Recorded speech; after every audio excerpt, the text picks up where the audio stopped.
Hello, wonderful students. I welcome you to class. Previously, you were taught Nigeria and the world, interdependence among nations.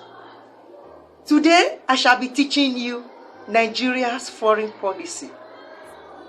First, we shall look at the definition of foreign policy.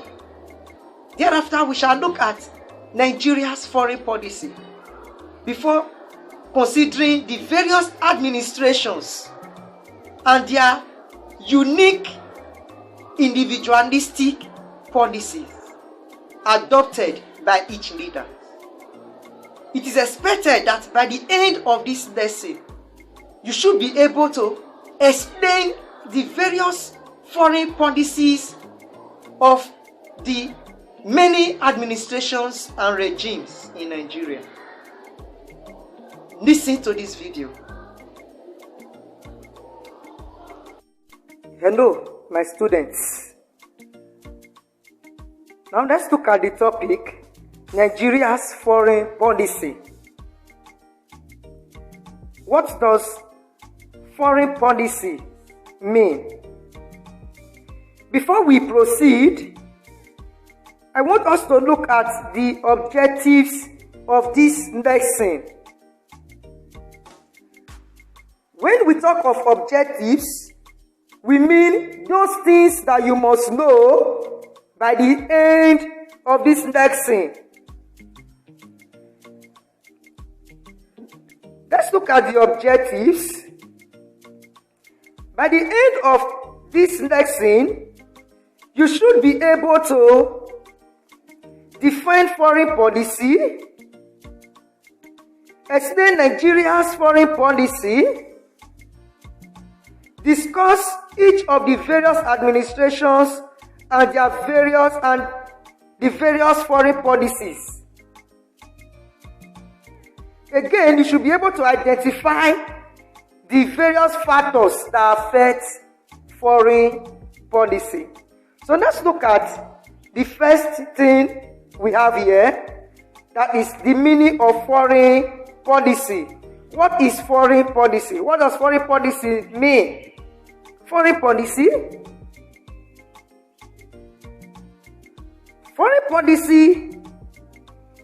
is all about the decisions that a state adopts in order to pursue the interests of a country within a global system. It is all about the decisions, the actions that a state decides to take to pursue her interests within the global system. When we talk of foreign policy, Nigeria has its own foreign policy. And it is all about the way Nigeria interacts within the international system. The way Nigeria interacts with other nations. That is Nigeria's foreign policy. Nigeria can decide to be cold to some countries. She can as well decide to associate with some other countries. It depends on the administration. So let's look at the phases of Nigeria's foreign policy. The phases. What are the phases? When we talk of phases, we are talking of the various administrations. Let's look at phases. What are the phases? We have many phases. We have many of them. For instance, we have the Balewa era, that was between 1960 to 1966, before the coup d'etat that dethroned the parliamentary system of Balewa. We also have the Gowon period, that was the period of the Nigerian Civil War, 1966 to 75. We also have the Murtala/Obasanjo era. Again, we have the Shagari period, which was the Second Republic era, 1979 to 83. We have the Buhari/Idiagmo era, 1983 to 85. Also, we have the Babangida era, that is 1985 to 93. Again, the Shonika/Abacha period, that is the 1993 to 98. And lastly, we have the Abacha and Abubakar era, which is the 1998 to 1999. So we are looking at the foreign policy from Balewa era down to Abacha and Abubakar era. So let's look at Balewa era. What transpired during the era of Tafawa Balewa? The Balewa era. You can see the picture of Tafawa Balewa. He was the first leader of Nigeria. He was the prime minister between 1960 to 1966. So his administration played a crucial role when they formed OAU, that is Organization of African Union. So it played a crucial role in such formation in 1963. Again, Balewa era witnessed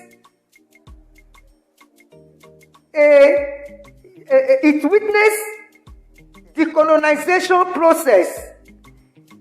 Again, his administration frowned at apartheid practiced in South Africa, which was racial discrimination of the blacks by the whites. So that was his policy when he was the prime minister. Formation of OAU and also policy in South Africa against apartheid. He was against apartheid policy. Let's look at Gowon era. What happened during the Gowon era?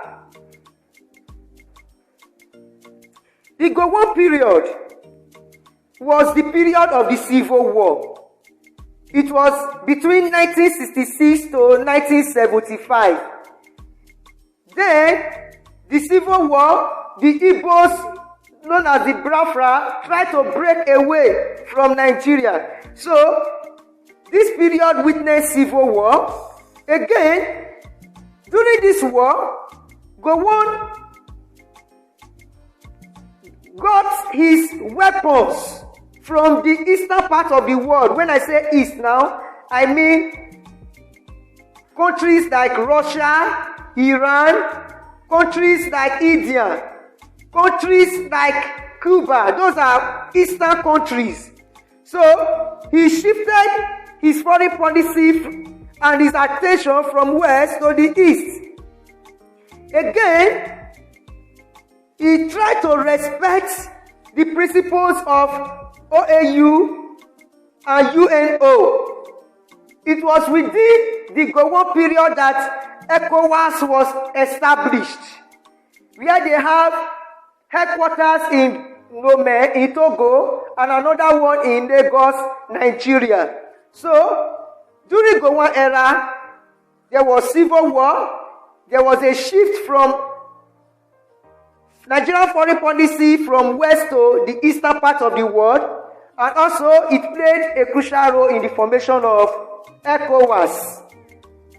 So let's look at, after Gowon, let's look at Muhammed/Obasanjo era. What happened during this time? Of course, you can see the picture of Olusegun Obasanjo. And in this period, of course, you know it was Obasanjo that returned Nigeria back to civil rule. So, Obasanjo period favored decolonization also and self-determination of African states. Again, it supported the liberation of Angola. It supported the liberation of Angola. Also, it was during Obasanjo's tenure that the World Conference, that is Action Against Apartheid, was held in Lagos. Obasanjo also introduced OFN, which is Operation Feed the Nation. Operation Feed the Nation is an agricultural initiative to ensure that there is enough production of food to eradicate hunger in Nigeria. After Obasanjo, there was a democratic government, and this government is Shagari government. Let's look at Shagari. Shehu Shagari. The administration of Shehu Shagari was from 1979 down to 1983. Shagari period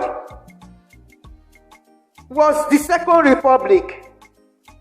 So in this period, the Shagari government supported Zimbabwe's independence. Also, Shagari period has been criticized for dancing to the tone of the Western colonizers.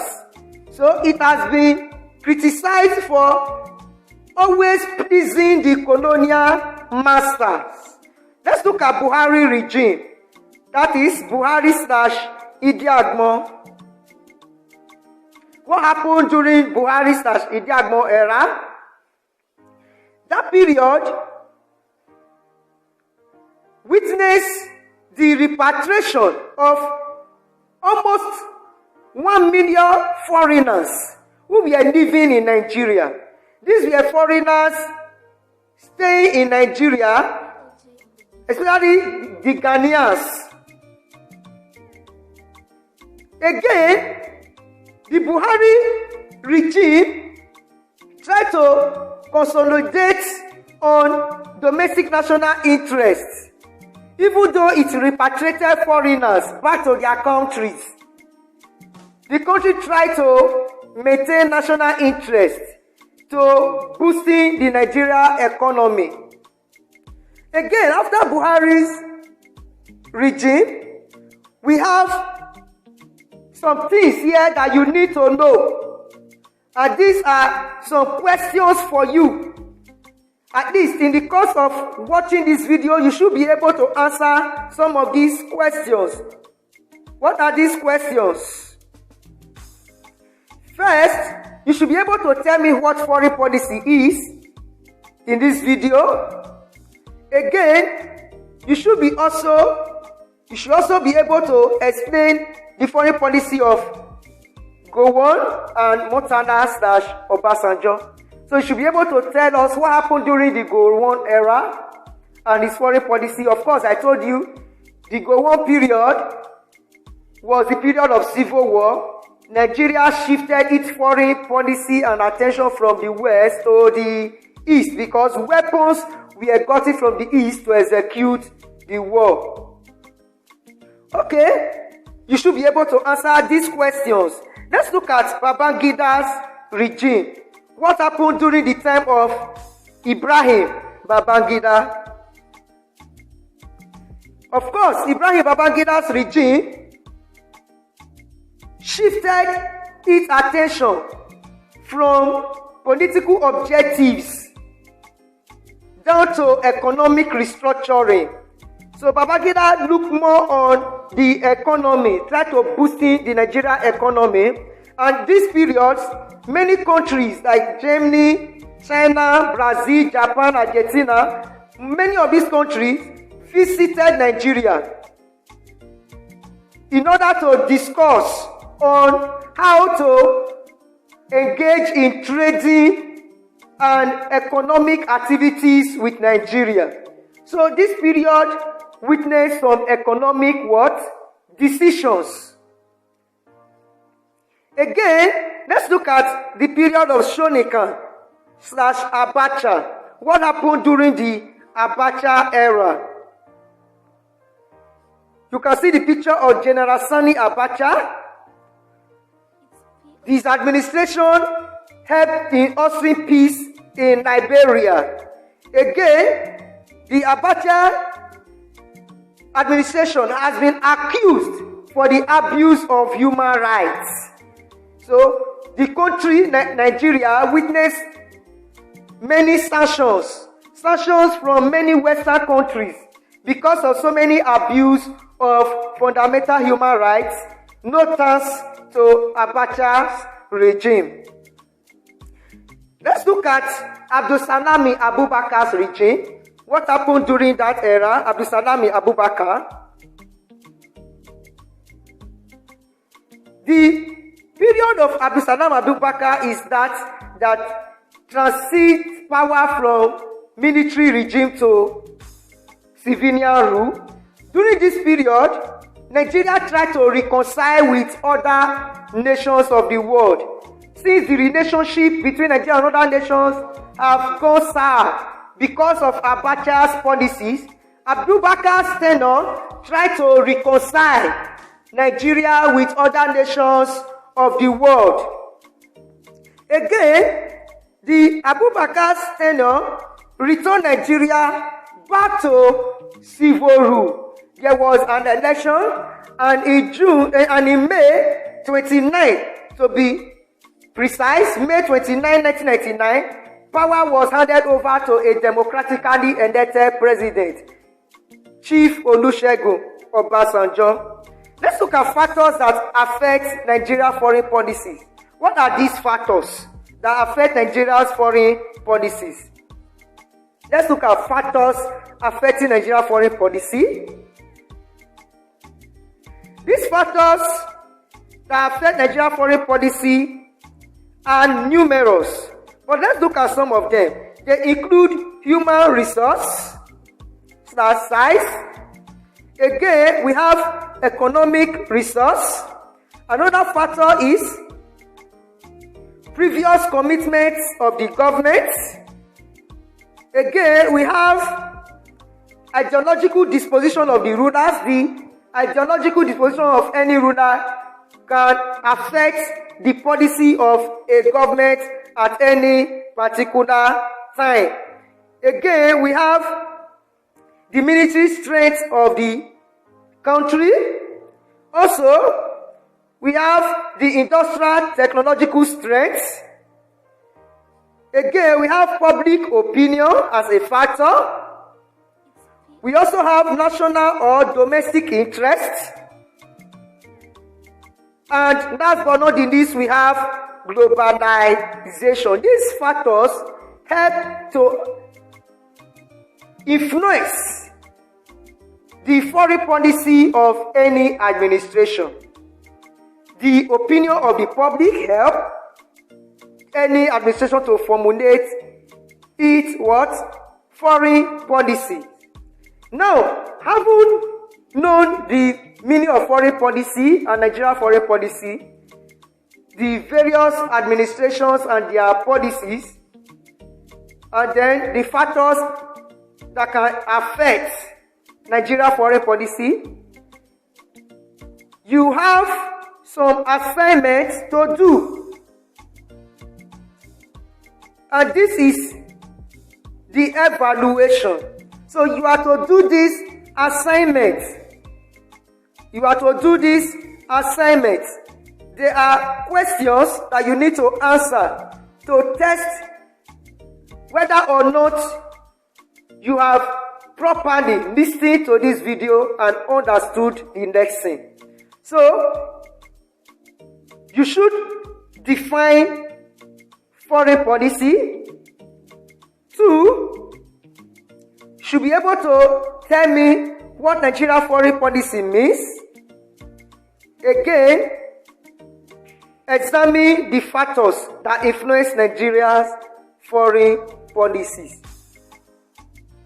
I enjoin you to do these assignments and also read your books until we meet in our next class. Have a wonderful time for yourself. Goodbye. Thank you very much.